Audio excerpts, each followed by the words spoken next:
It cocked 45 with this big revolver. Still, you might have seen it in the short or in the Sunday video, 30-30 Winchester. It's a Magnum Research BFR. It's a hog leg. Let's try to shoot it some more. You want to? How about a water jug? It just shakes the whole world. All right. It's got tight tolerances, I tell you. Boom. How about a 2 liter? Right there. Woo! Let's fire it a couple more times. What do you want me to shoot? Y'all tell me. Come on, I'm listening. I'll read the comments and I'll obey whatever you tell me to shoot, okay? Oh, that doesn't work, does it? Yeah, that's right. How about a bowling pin? Oh. Right through it. Let's shoot that bottom one. It's less damaged, I think. Yeah, see? I'm a genius. Yeah, bowling pins getting a little rotten, and how about this 2 liter right here? Let's go ahead and have a bath. I believe that was 6. So anyway, this is the BFR. We did one of these in 45-70, a few years back, and I was surprised at how shootable the thing was, and thought I would do one of those again sometime in a different chambering, because they chamber it in about 12 different chambers, I think. Maybe more, I don't know. This is the long cylinder model, it's called. They have a shorter cylinder model, and in the shorter ones you get like 44, 45 Colt and more civilized calibers, and I think 357 Magnum, some of those. And then in the long cylinder, man, everything, 500 Smith & Wesson Magnum, 460, all kinds of things, the 45-70, which we've done. And they're kind of a novelty in a way. They're just like, why not? Like, who is it? Bond Arms, I think, now chambers one of their Derringers in 45-70. I saw one in a gun shop in Kentucky a few weeks ago. Wow. A lot of people are just as goofy as I am. Will try anything, right? And so I don't know, it's kind of a novelty, kind of a fun thing. Not to say it couldn't be a good hunting handgun, right? It's drilled and tapped up here for an optic or some kind of scope. It's heavy. It absorbs a recoil well. And a lot of people love to hunt with a handgun. So, I mean, I don't want to make too much fun of it. It's, no real different from, I guess, like a like a Smith & Wesson, 500 Magnum or one of those. Big, old, heavy, ungainly in a lot of ways, but I guess still maybe more convenient than a rifle. You could put it in a shoulder holster or a chest holster or something, or whatever, a backpack. So anyway, I think I fired 6. This is 30-30. And there were people in the earlier videos where I had it, mainly it was just a Sunday shoot around, and then the short we did, but we're just I could tell we're amazed at how I was handling the recoil, so to speak. Well, this thing is so heavy, I have to confess. I mean, I love it when you think I'm a hero of some sort, right? But I have to confess, there's not much recoil, okay? So you have to get over that. It's not that impressive that I can handle the recoil from this. Now, there's a lot of blast, but there's really essentially no recoil. Even the 45-70 was surprisingly mild in recoil, I thought. And you got nice Hogue rubber grips. This thing sells for about $1,500, something like that. So they're not cheap. They got cut rifling. This one has a 7.5, I think, inch barrel. They come in a 7.5 and a 10.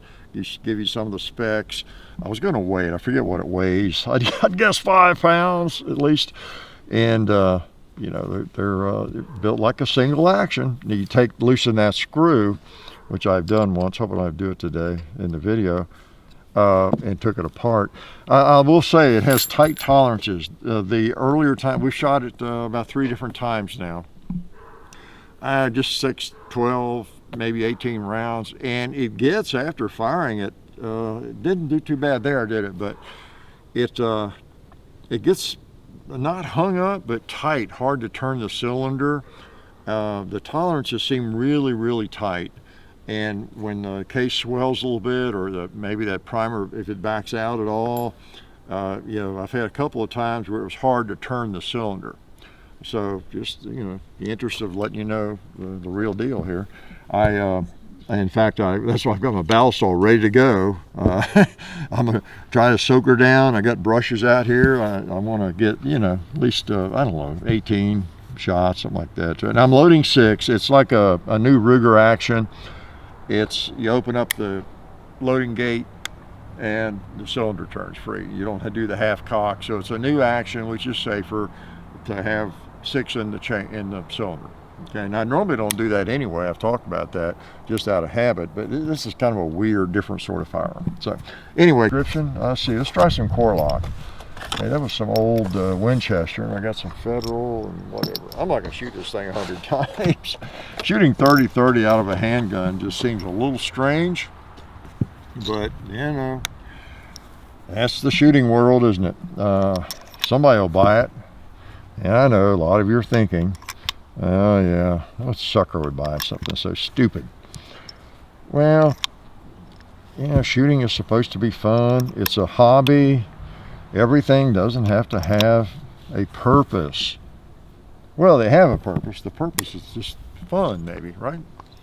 To shoot something unusual and blast your ears out with it. All right. I got a big jug. I've got a couple of jugs. I thought, well, if I want to shoot a 30-30 out of a handgun, let's get something that will react a little bit. Like that kitty litter container right there. All right. And how about that bigger one down here? All right. I love these big old, I think they're 5 gallon. I get those at a market over close to Springfield, Tennessee. I think oil of some kind, cooking oil, comes in them, and they sell them for 50 cents after they're finished with them. And I help recycle them for them. That's what I do. Let's shoot the cowboy. You want to? That was a joke.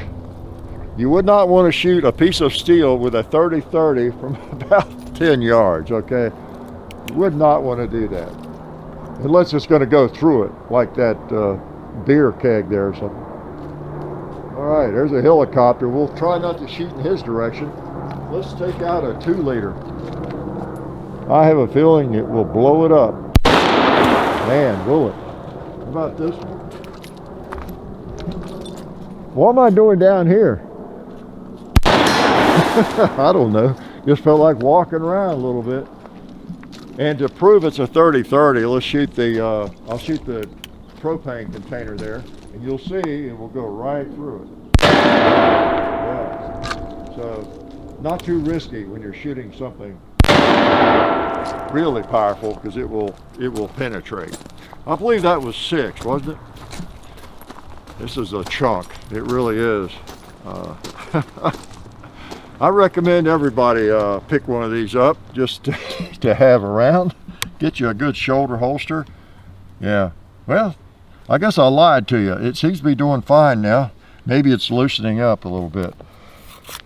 But I think it'll depend on the ammo. It might, I don't know, it may not just be the, well, I guess it has to do with the pressure, maybe what the primers are doing, or who knows. But I have noticed that in some of the early shooting, although it's definitely not broken in. Now that was, what was that? Was that core lock? No, that was some more Winchester. Let's try the core lock again, okay? Also want to thank Alabama Holster. Great manufacturer of little Kydex concealment holsters. I use them all the time, you all know that, and I have used them for a lot of years. Belt holsters, purse holsters, inside the waistband, outside, phone holsters, pocket holsters. Really great stuff. Check them out. And tell them, what's the line? Tell them Hickok sent you? No, you can tell them that. Tell them that, just be honest. Tell them what you really think. And what you really think is, if Hickok 45 likes it, it must be good, right? Because anybody that agrees with me must be a genius. All right, let's put one on the target. and quit being silly. Think I can hit it from here? Oh, you know what's going to happen? It's going to blow it over. I don't want to do that.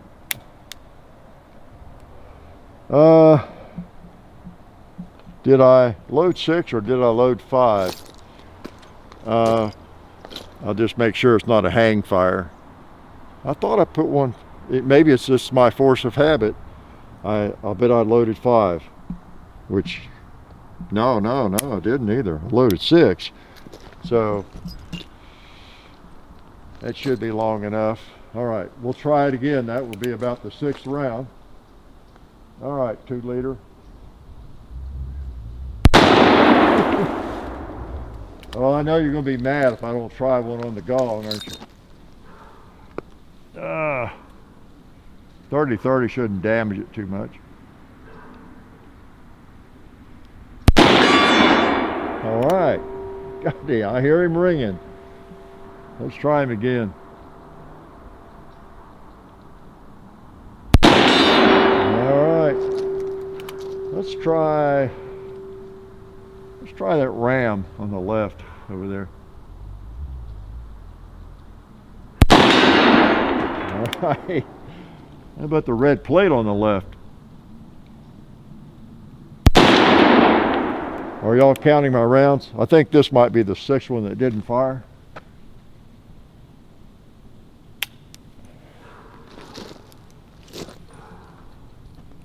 We'll make sure. Yeah. Okay. So that, I don't know how old they are. I bought those at the gun show. I don't know how old they are. Okay, I wanted to pull the hammer back. All right, 30-30. Kind of weird. Yeah, there it is. Yeah, it took a hit. Pretty good hit. Usually they'll go off the second time. I'm gonna put that over. They make me nervous. It's not gonna shoot anybody. If it went off, it'd just be a brass firecracker, but you know, that's not good either. You get a piece in your eye. Some people, here I go, giving you physics lessons again. You know, if I have a fire going in the burn barrel and I throw one of these bullets in it, guess what's gonna happen? Yeah, you're right, it's gonna blow, right? And there are people who think that I could get shot if I put one of these rounds in that burn barrel, and I could actually take a bullet and that'd be the end of me, right? But that's not gonna happen.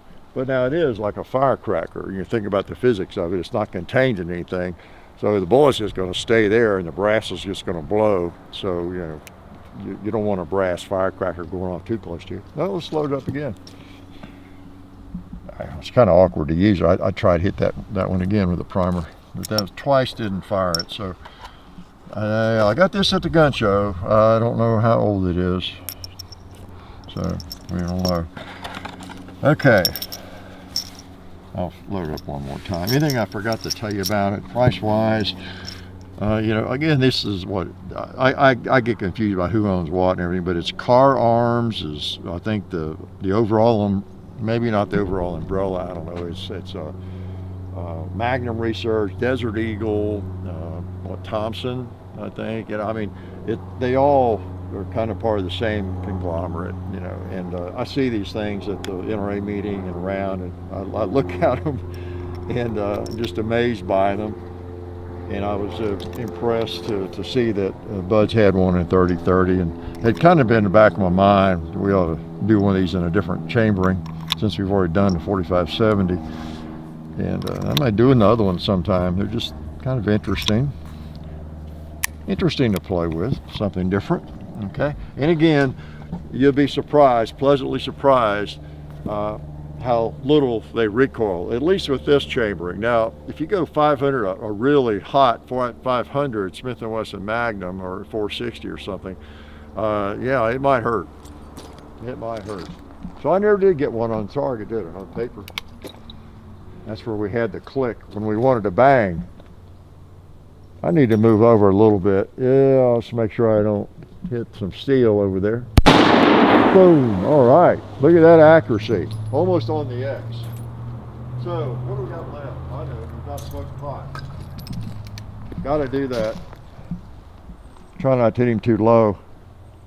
Yeah, that's where I wanted to hit him. See if it'll go through a paint can. Yeah, it went through so fast it didn't even knock it off.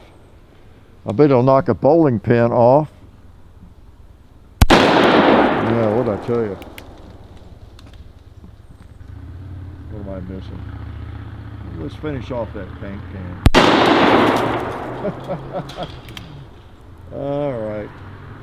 Another bowling pin, maybe. Sights seem right on. I think I'm empty, but I'll act like I'm going to shoot the gong. Yeah. So, I'll go ahead and empty the brass out of it. Kind of an interesting firearm. If you have one, let us know. Tell me what you do with it. Yeah, I know, you shoot it. Do you hunt with it?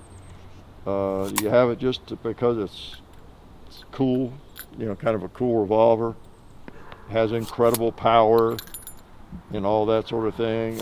You're impressed with the workmanship, or you know, what is it that attracts you about it? I probably would not buy one for myself, even though I love single actions. It's just not a Colt single action, is it? It's a little different, or even a Ruger.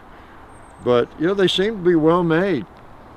The other one did, and this one too. I was beginning to have doubts about this one because it was, I was getting, you know, a tight cylinder after a few shots, but I don't know, it must have loosened up or something. But pretty cool revolver, lots of chamberings, Magnum Research, Pillager, Minnesota. Okay, 30-30 Winchester. Man, and it's a handful in terms of size and weight, and it's a pretty serious cartridge for a handgun. But again, it's very comfortable to shoot. It really is. So there you go, the BFR in 30-30. I'm glad to be able to shoot it for you, because some of you probably would be afraid to shoot it, even though you shouldn't be. Yeah. So y'all come back and see us. Life is good. Oh yeah, that's better. This is a great gun for defense. Oh hey, didn't see you guys there. While I've got you here, I want to remind you of our friends over at Talon Grips and Ballistol. Talon Grips makes grips, can you believe it, for all different types of firearms. You can get rough texture or more of a rubberized texture. It just sticks right on there. You know, really affordable, really cool option to improve the grip for your handguns or rifles. So please check them out at talongungrips.com. You'll be glad you did. And also Ballistol. Dad has been using Ballistol for many years. It's a cleaner and a lubricant, and it's non-toxic.